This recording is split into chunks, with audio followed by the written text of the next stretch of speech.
The Great Mothers, mycorrhizal, matriarchs.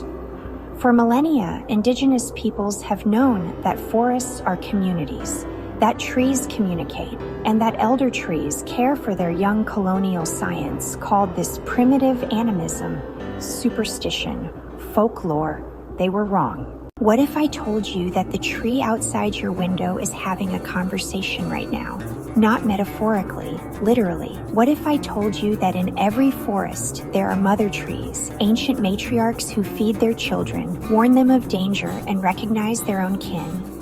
What if I told you that Indigenous peoples have known this since the beginning, but it took Western science 400 years of colonization to finally admit they were right? This is the story of the Great Mothers, the mycorrhizal matriarchs who hold the forest together. And this is the story of how colonial thinking tried to erase what our ancestors always knew. We are all related. Everything is connected. Indigenous peoples have always known this. Let's talk about what happens when you finally look underground. The Anishinaabe have a concept, Mino Bima Diziwin, living in a good way, in reciprocal relationship with all beings, not human beings over here and nature over there. All beings, including trees, including the forest as a living relative. The Kayapo people of Brazil have practiced Mebengokre sophisticated agroforestry for thousands of years. They don't just manage forests, they understand them as communities, as families. The Coast Salish peoples practice Squishali, treating trees as relatives who provide for the people, because that's what they are. The Quechua of Ecuador know certain trees as Supe Mama mother spirits who protect the forest. Mother. Spirits, not resources, not timber, not natural capital, mothers.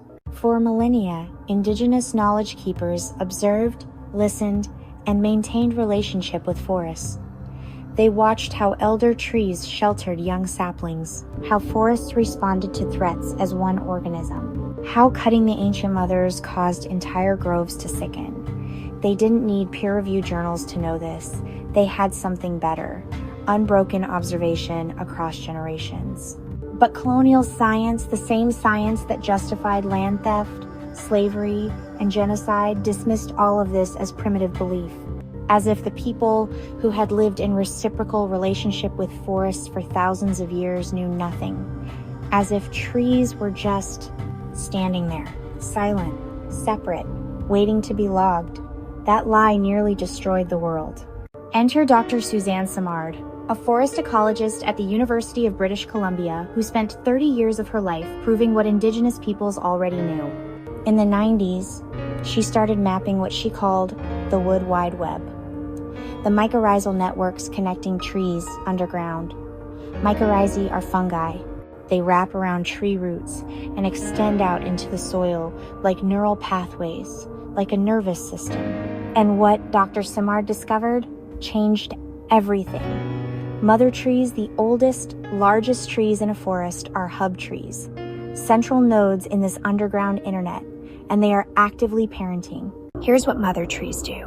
1. They share carbon with younger trees, even across species. A mother fir will feed a baby cedar if that cedar is struggling. 2. They send warning signals. When insects attack, mother trees release chemical messages through the fungal network. The whole forest gets the alert and ramps up defense compounds. 3.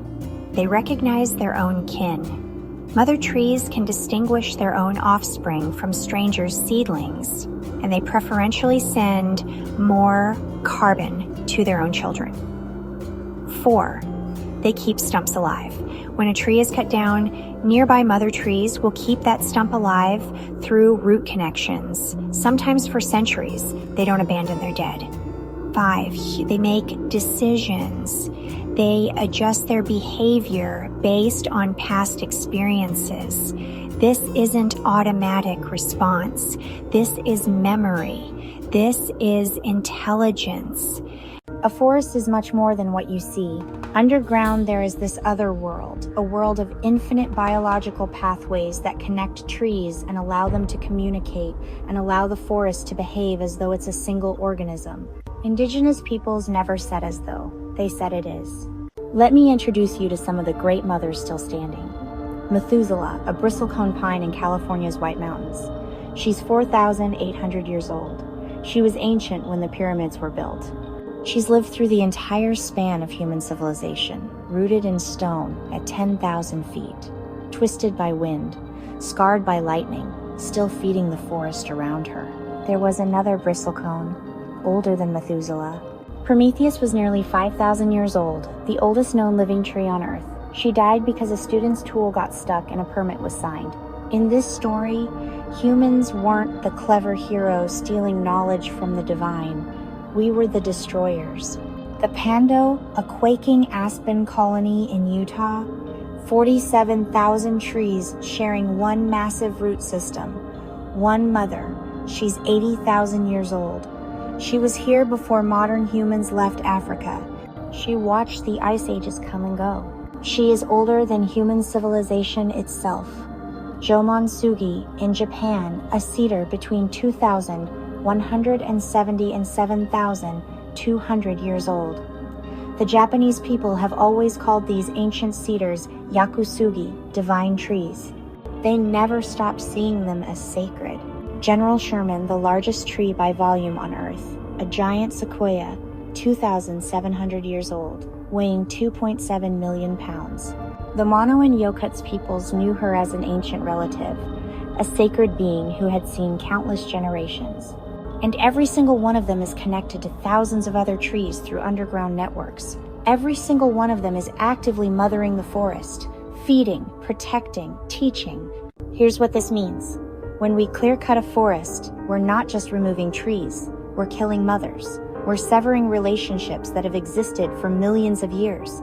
We're destroying communication networks. We're orphaning thousands of young trees who depended on those elders to survive. This is why indigenous managed forests are healthier. The Menominee Nation in Wisconsin has sustainably harvested their forest for over 160 years. They have more standing timber now than in 1854 because they never forgot. You don't kill the mothers. You don't take more than you need. You maintain relationship. Western forestry treated trees as crops, as resources, as individuals competing for sunlight. Indigenous forestry understood what Dr. Simard finally proved. Forests are families. And you cannot maintain a family through competition and extraction. You maintain it through reciprocity, through respect, through remembering that every breath you take was created by a tree, and every breath you release feeds the forest. We are in conversation with our ancestors every single time we breathe. So here's what I want you to do. Find a tree near you, an old one if you can. Place your hand on her bark. Feel the life humming beneath. Know that she is connected through underground networks to hundreds of other trees. Know that she is sharing carbon with her children right now. Know that she is reading the chemistry of your breath and responding. You are not separate from her. You never were. The great mothers are still teaching, still giving, still breathing life into this world.